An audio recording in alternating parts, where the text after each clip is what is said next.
கருத்து கணிப்பு பாத்தீங்கன்னா ஒவ்வொருத்தரும் ஒவ்வொரு மாதிரியா சொல்றாங்க. இப்ப புதுசா வந்த விஜய் கட்சிக்கு கூட வாய்ப்பு இருக்கிறது சொல்றாங்க. இந்த நிலையில பிரதமர் என்ன சொல்றாரு, 4 மாநிலத்துல நாங்க வெற்றி பெற்று ஆட்சி அமைப்புன்னு சொல்றாரு. அது நடக்கவே நடக்காதுன்னு மத்த கட்சிகள் சொல்றாங்க. இல்ல மத்த கட்சிகள் அப்படிதான் சொல்லுவாங்க. ஆனா நீங்களே சொல்றீங்க 4 கருத்து கணிப்பு ஒரு மாதிரியா இருக்குன்னு. ஒரு மாதிரியா இருக்கா, ஒரு மாதிரியா இருக்கான்னு எனக்கு தெரியல. அதனால நான் ஏற்கனவே சொன்னது exit polls are not exact polls. அதனால அதுக்கு நம்ம உண்மையான தீர்ப்பு வர வரைக்கும் நம்ம காத்திருப்போம். அதனால ஒவ்வொரு இடங்களிலும் ஒவ்வொரு மாதிரி வர கருத்து கணிப்புகளை நம்ம இப்போ அதுக்கு பத்தி கருத்து சொல்ல வேண்டாம்னு நான் நினைக்கிறேன். தேர்தல் முடிந்த பிறகு வர்த்தக ரீதியிலான சிலிண்டர்கள் இன்னைக்கு 993 ரூபாய் உயர்ந்திருக்கு. ஒரு சிலிண்டர் 50% உயர்வு கண்டிருக்கு. இல்ல இதுல நம்ம ஒன்றை பார்க்கணும். உலக அரங்குல ஒரு போர் நடந்து கொண்டு இருக்கிறது, உலகத்துல ஒரு சூழ்நிலை நிலவி கொண்டு இருக்கிறது. நீங்க பெட்ரோல் டீசல் விலையை நீங்க பாத்தீங்கன்னா எனக்கு அதே மாதிரி வீட்டு சிலிண்டரை பாத்தீங்கன்னா அதுல எந்த விதத்திலும் ஏற்றத்தை கொடுக்கல. பெட்ரோல் டீசல் விலை பல மடங்கு எல்லா நாடுகளிலும் ஏற்றம் கண்டுவிட்டது.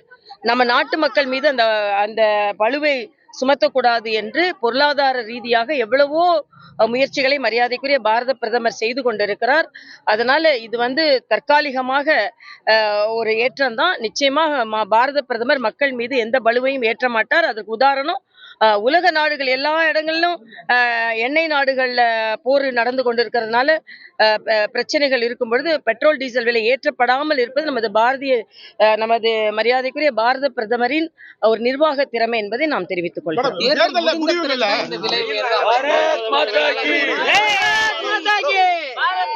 போர் ஏற்கனவே 2 மாதங்களா போர் நடந்துட்டு இருந்தாலும் கரெக்டா 5 மாநில தேர்தல் இல்ல அதாவது இல்ல அதுக்கு எந்த நேரத்துல போர் நடந்து கொண்டிருக்கிறது, அந்த போரின் தாக்கம் எப்போ இருக்கும், இது எல்லாம் நம்ம சிந்திக்கணும். அதனால நம்ம பாதுகாப்பாக இந்த நாட்டை வைத்திருக்கிறார் என்பதை நம்ம சிந்திக்கணும்.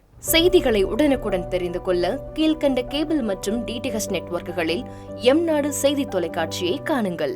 பாதகம் செய்பவரை கண்டால் நாம் பயம் கொள்ளலாகாது பாப்பா. மோதி மிதித்து விடு பாப்பா, அவர் முகத்தில் உமிழ்ந்து விடு பாப்பா. அண்மை செய்திகளை உடனுக்குடன் தெரிந்து கொள்ள இணைந்திருங்கள் எம்நாடு தொலைக்காட்சியுடன்.